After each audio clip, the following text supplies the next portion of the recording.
किसी ने क्या खूब कहा है कि ऐ दिल मुझे ऐसी जगह ले चल जहां कोई ना हो, दुनिया मुझे ढूंढे मगर मेरा निशान कोई ना हो। कुरुक्षेत्र का महायुद्ध अपने अंतिम चरण में था। रक्त से सना रण क्षेत्र अब केवल कुछ गिने चुने योद्धाओं का ही गवाह था। पांडवों और कौरवों की सेनाएं समाप्त हो चुकी थी। चारों ओर सिर्फ मृत सैनिकों के सौर युद्ध की विनाश लीला फैली थी।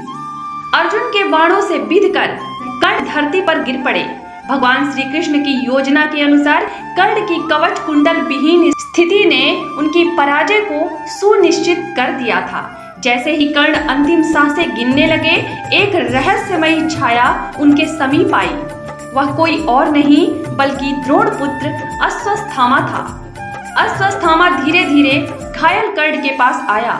उसकी आंखों में शंका थी, लेकिन चेहरे पर अपार जिज्ञासा। बोला, कर्ण, तुम सर्वश्रेष्ठ धनुर्धर थे। तुम्हारे समान योद्धा इस पृथ्वी पर दूसरा नहीं, लेकिन फिर भी तुम हार गए। यह अधर्म का परिणाम था या कोई और रहस्य? अश्वत्थामा ने फुसफुसाकर पूछा।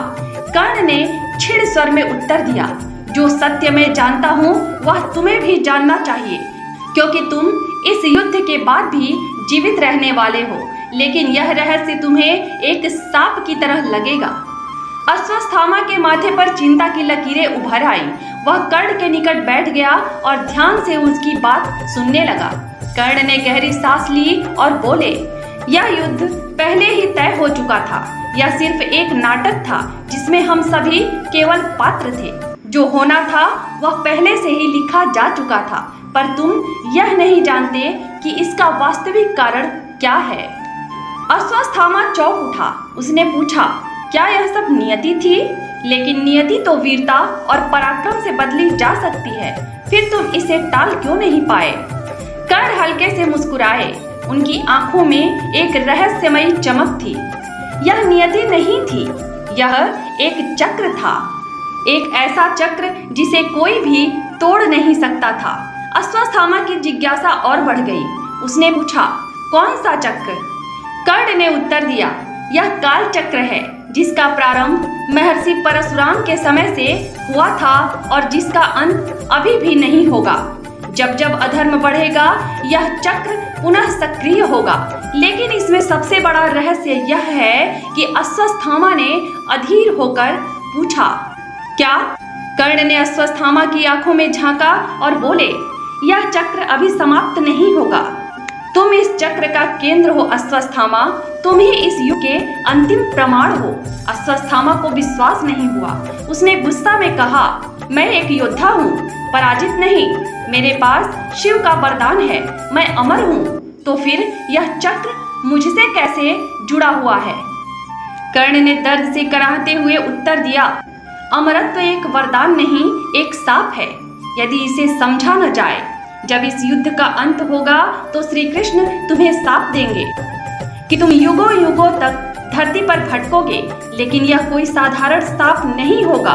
अश्वत्थामा के चेहरे पर भय के चिन्ह उभर आए। उसने कांपती आवाज में पूछा, कैसा शाप?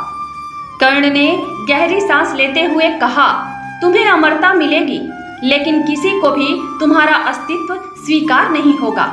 समय बीतेगा, युग बदलेंगे, लेकिन तुम इस धरती पर अकेले घूमते रहोगे। तुम देखोगे कि मानव सभ्यता नष्ट होगी, फिर से जन्म लेगी, लेकिन तुम्हारा अस्तित्व एक रहस्य बना रहेगा। अश्वत्थामा हतप्रभ रह गया।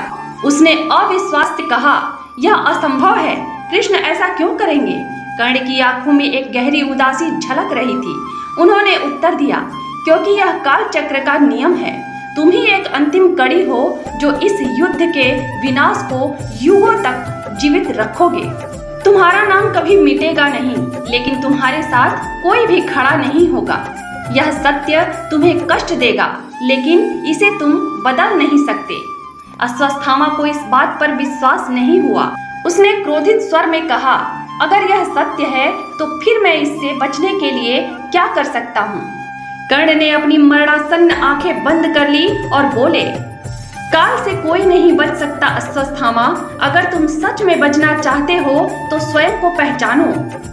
यह युद्ध अधर्म और धर्म के नाम पर लड़ा गया, लेकिन इसकी असली साजिश कुछ और थी। कृष्ण केवल एक योद्धा नहीं बल्कि इस पूरे घटनाक्रम के सूत्रधार थे। अश्वत्थामा स्तब्ध रह गया।